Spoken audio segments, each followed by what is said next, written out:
जी advance exam 2025 physics का जो paper आया था उसमें अगले क्वेश्चन को हम लोग सॉल्व करेंगे। दिया हुआ है कि consider an electron in n equal to 3 orbit of a hydrogen like atom with atomic number z।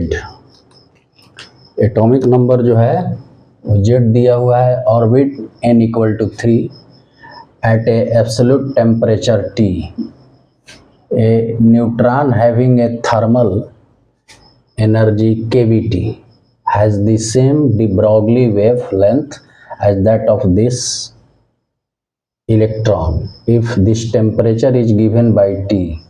ये टेम्परेचर दिया हुआ है, फिर इसमें H जो है वो प्लांक कांस्टेंट है, Kb जो है वो बोल्ट्जमैन कांस्टेंट है, Mn है वो क्या है, मास ऑफ द न्यूट्रॉन है, and A not is the first वो रेडियस ऑफ हाइड्रोजन एटम।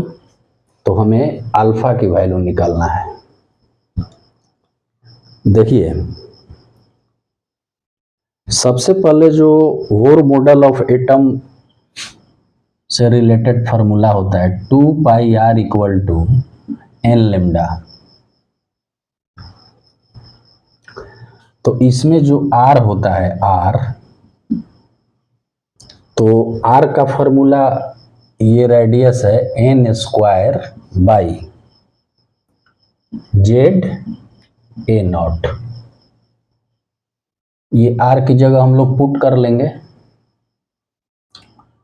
तो पुट करने पे मिलेगा 2 पाई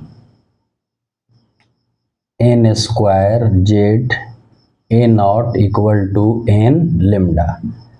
ये कट गया तो एक एन बचा। इस तरह से हम लोग का जो लेमडा का मान निकला वो निकला 2 pi N A naught Z. अब चूंकि ये n बराबर 3 तीसरे ऑर्बिट की बात कर रहा है, तो 2 पाई n के जगह 3 देंगे, a naught Z equal to 6 pi a naught Z. तो ये जो लेमडा मिला, ये लेमडा क्या है, lambda is the wavelength of the electron. Electron का ये वेवलेंथ हो गया। अब चलिए डी ब्रॉगली वेवलेंथ की बात करते हैं। तो उसके लिए लेमडा बराबर क्या लिखते हैं, h बाई पी। h क्या होता है, h प्लैंक्स कांस्टेंट होता है और p मोमेंटम होता है। तो इसे लिख सकता है आदमी लेमडा इक्वल टू h, और इसको लिख सकता है under root 2m n। mn मतलब मास ऑफ न्यूट्रॉन, ठीक है, मास ऑफ न्यूट्रॉन है, ठीक है। और यहाँ पे फिर काइनेटिक एनर्जी की बात आती है। तो काइनेटिक एनर्जी कितना दिया हुआ है, kBt दिया हुआ है, kBt। दरअसल बात करें तो ये फार्मूला होता है h by p, h by under root 2m k होता है। k मतलब काइनेटिक एनर्जी। तो काइनेटिक एनर्जी की जगह ये थर्मल एनर्जी क्या है, वो काइनेटिक एनर्जी है। मास की बात करता है तो ये न्यूट्रॉन का जो मास है mn पुट कर दिया।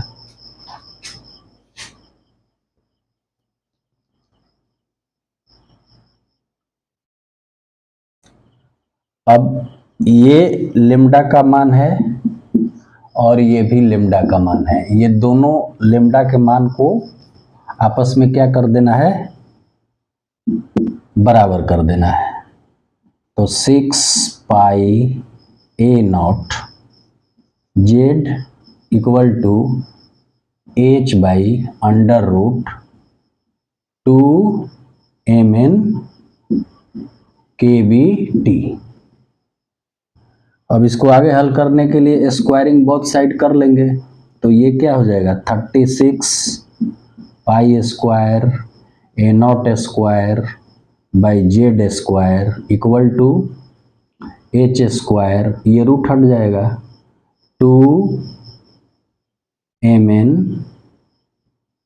kbt। अब इस तरह से अगला स्टेप में हम लोग t का मान निकाल लेंगे। तो जब t इक्वल टू लिखेंगे तो क्या हो जाएगा, ये इससे गुना होकर ऊपर रहेगा, तो हमें मिलेगा Z square H square by 36 में 2 से गुना करेंगे तो 72 हो जाएगा, ठीक है। फिर पाई square a naught square mn kb।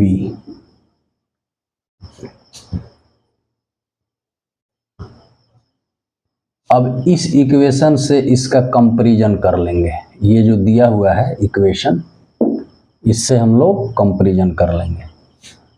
चूंकि अल्फा का मान निकालना है तो देखिए जेड स्क्वायर एच स्क्वायर, ठीक है, अल्फा की जगह क्या है, अल्फा की जगह 72 है, पाई square a not 0 square mn kb, तो अल्फा का मान निकालना था तो अल्फा इक्वल टू 72, यही उत्तर होगा, इसमें कुछ करना नहीं था।